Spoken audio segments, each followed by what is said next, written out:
Muito bom dia, meus queridos, minhas queridas, irmãos, irmãs, alunos, alunas, ex-alunos, ex-alunas, meus familiares, todos vocês que estão aqui presentes no canal. Estamos aqui para a gente continuar a nossa caminhada falando da Palavra de Deus, sempre encorajando vocês. Quem não é inscrito ainda a se inscrever e quem já é inscrito a levar adiante essa mensagem, a anunciar para os seus amigos, familiares, para quem já congrega em algum ministério, para as pessoas que são do ministério. O importante é que a gente leve essa palavra adiante.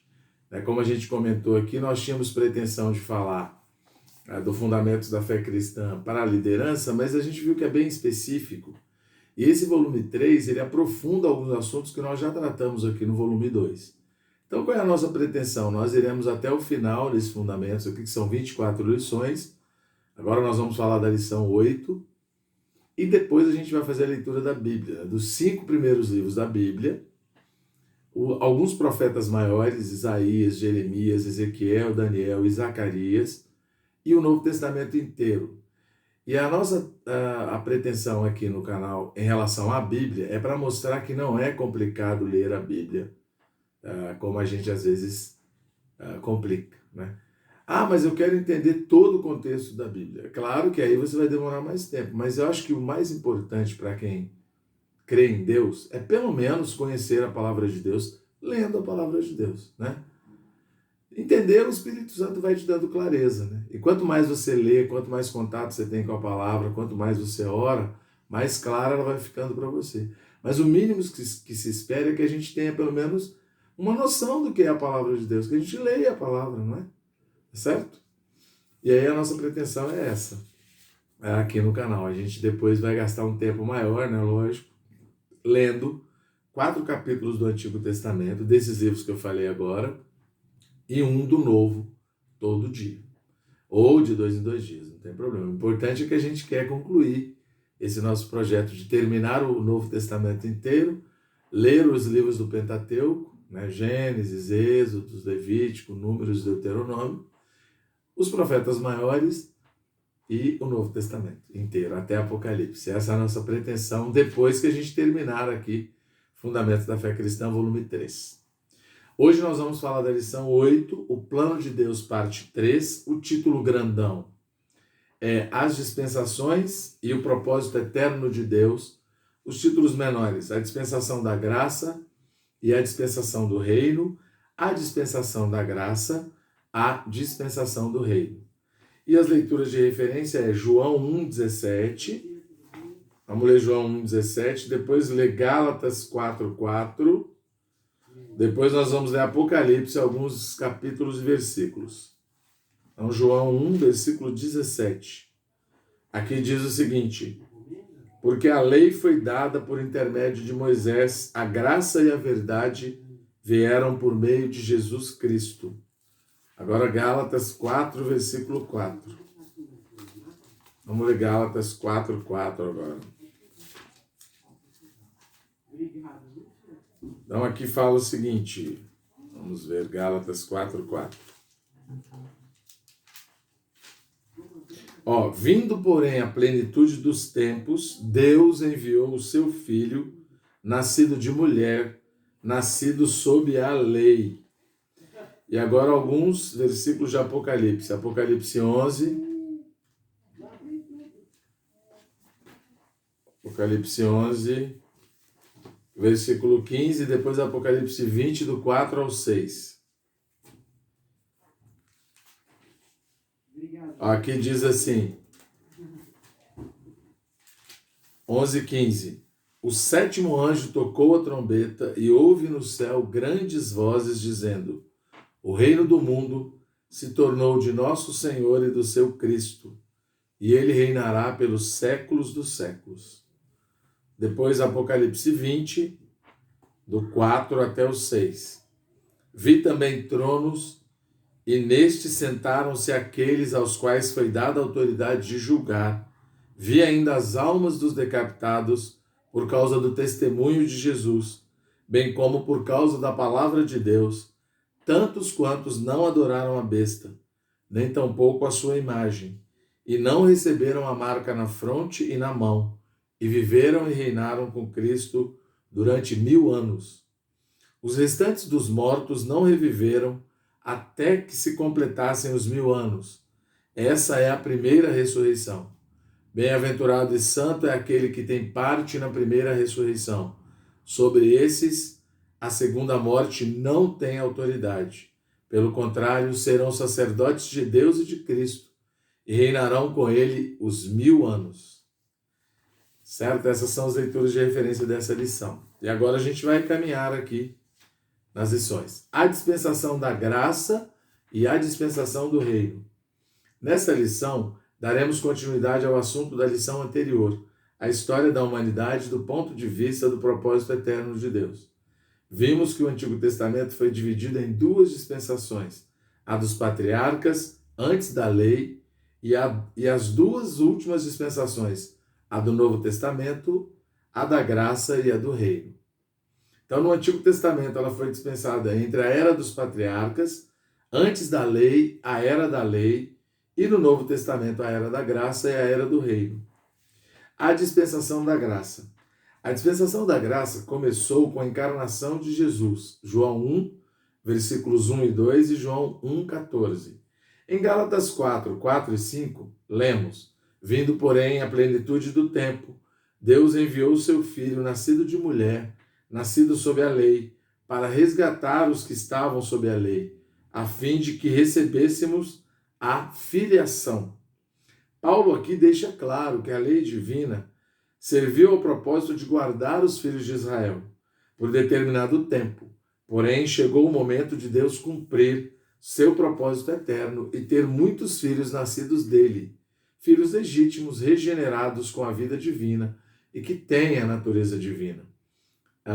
Deus enviou seu próprio Filho quando o Senhor Jesus nasceu. A lei ainda vigorava, mas a obra de Cristo na cruz foi um resgate. Por meio de sua obra redentora, fomos resgatados da maldição da lei e obtivemos a salvação pela fé, tornando-nos assim filhos de Deus. Aleluia!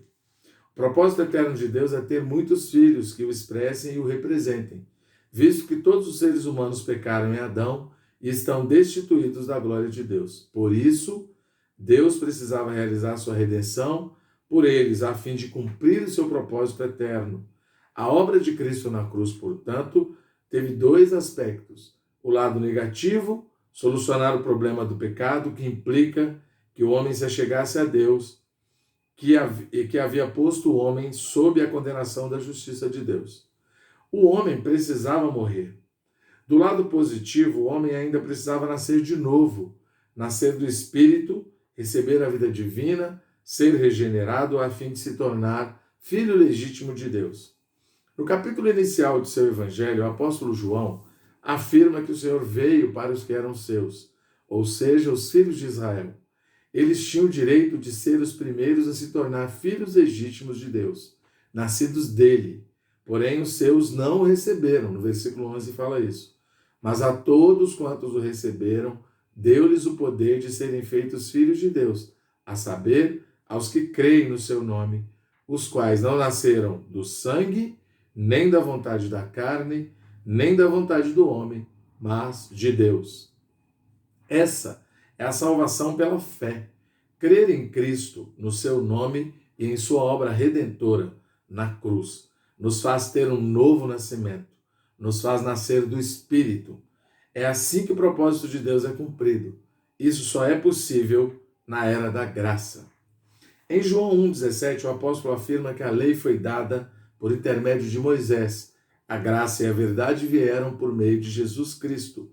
A lei foi dada, isto é, não veio por si mesma. A graça e a verdade, porém, vieram. Isso mostra que a lei é algo inanimado, não tem vida em si mesma, por isso não pode dar vida.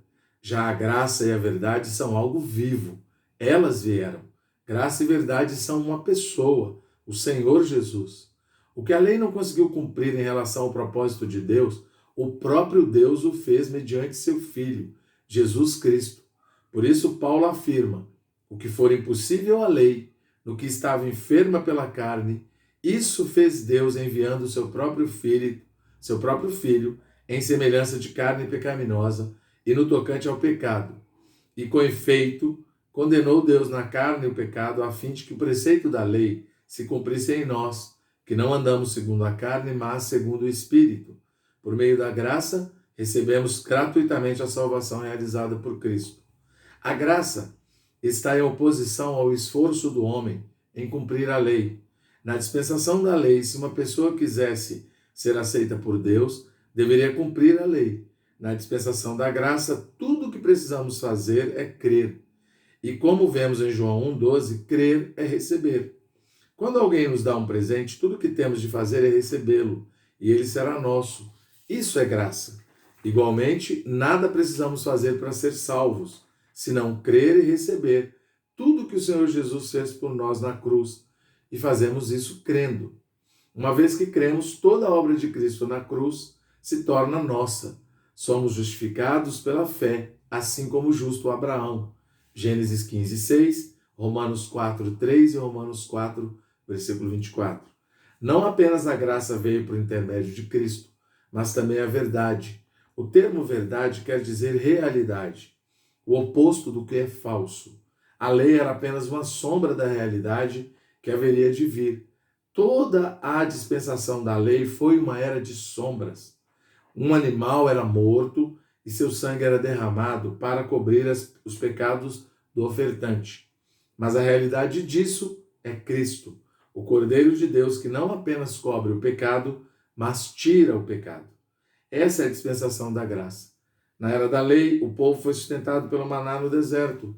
Porém, Cristo é o verdadeiro pão que desce do céu e pode dar vida, a vida verdadeira e eterna. João 6:31, João 6:32 e 33, João 6:41 e 50. Além disso, havia o tabernáculo com seus cômodos e utensílios, a habitação de Deus no deserto. E o templo, a morada de Deus na boa terra, os quais simbolizam a igreja, a habitação de Deus no Espírito, como está em Efésios 2:22. A dispensação da graça, portanto, é também a dispensação da verdade, da realidade espiritual de todos os símbolos, sombras e figuras do Antigo Testamento. Outro aspecto da era da graça é que a lei já não é criada, não é escrita em tábuas de pedra, e sim no nosso coração. A lei é um retrato do legislador. Os 10 mandamentos retratam Deus. O fato de o homem não ser capaz de cumpri-los não os anula, e sim indica que o homem por si só jamais pode ser igual a Deus. Assim, para que a lei de fato seja cumprida em nós, precisamos de uma natureza, não a natureza pecaminosa que herdamos de Adão, mas a natureza divina que obtemos quando nascemos de novo. Por meio da graça, obtemos todas as coisas que nos conduzem à vida e à piedade. Somente a vida divina é capaz de cumprir a lei. Assim, Jeremias 31:33 afirma, em caráter profético: esta é a aliança que firmarei com a casa de Israel. Depois daqueles dias, diz o Senhor, na mente lhes imprimirei as minhas leis, também no coração lhes inscreverei. Eu serei o seu Deus e eles serão o meu povo. Esse trecho é citado em Hebreus 8:10. Essa é a lei da vida, descrita em Romanos 8.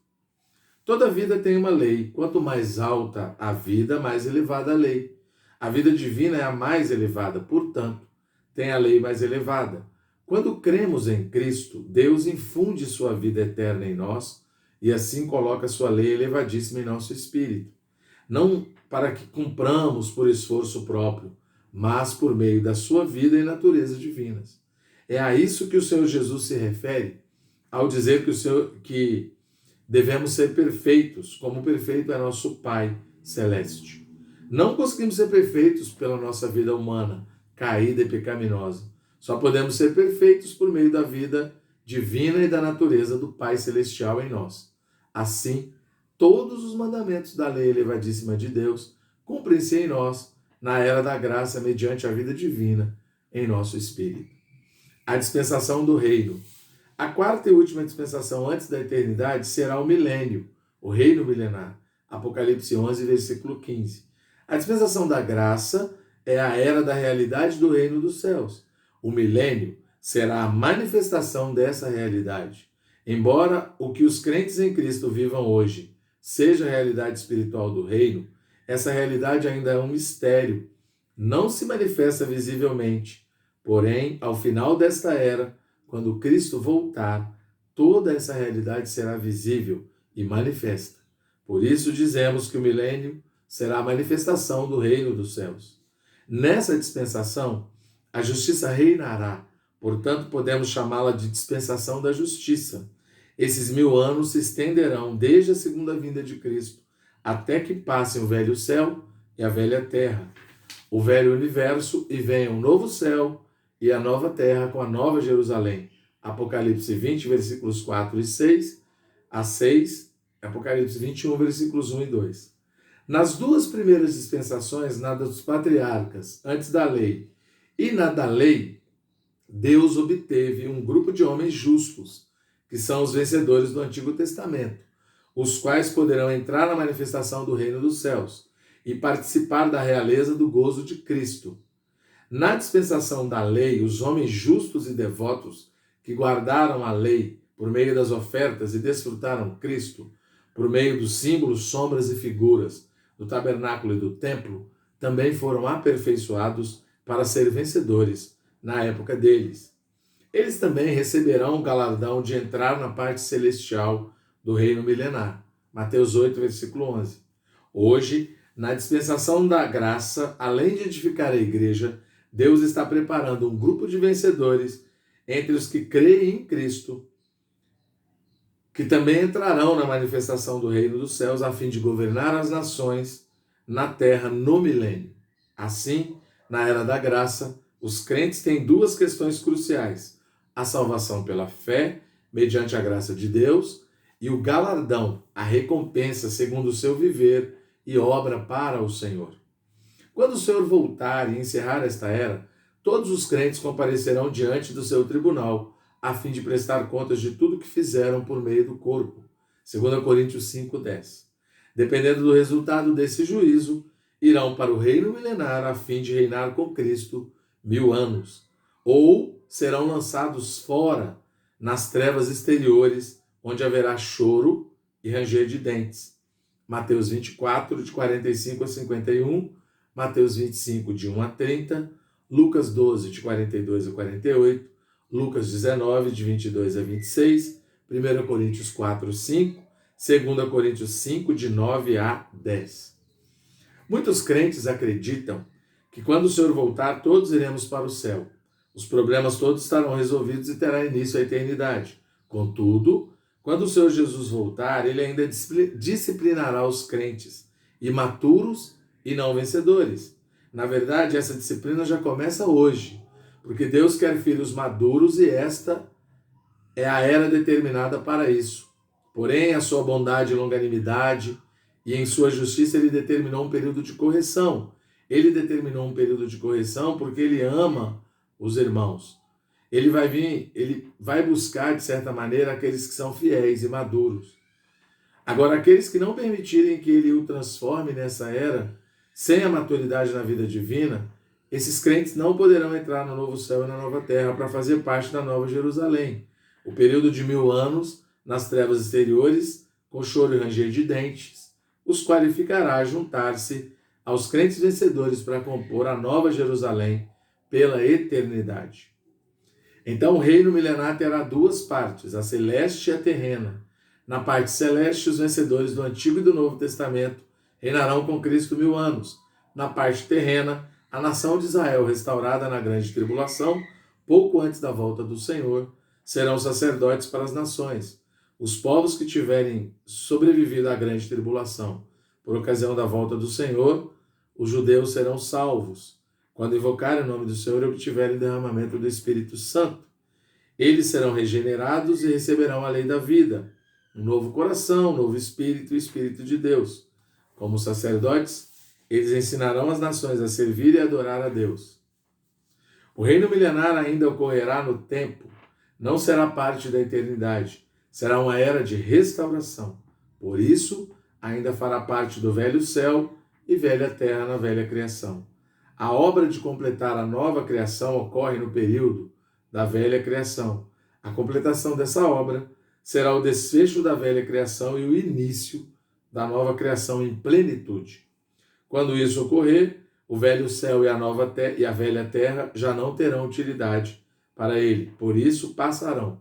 Finalmente, o velho universo será totalmente renovado, todos os elementos negativos como Satanás, seus anjos caídos, os demônios e os incrédulos que se recusaram a crer no Senhor Jesus serão lançados no lago de fogo, a lata de lixo universal, onde não lhes morre o verme, nem o fogo se apaga. Que bênção fazer parte do propósito de Deus, ser chamado por meio do Evangelho para a salvação pela fé em Cristo Jesus. Uma vez que alcançamos tal misericórdia, sejamos intrépidos em pregar o Evangelho para que mais seres humanos sejam salvos e entrem no reino de Deus pelo novo nascimento.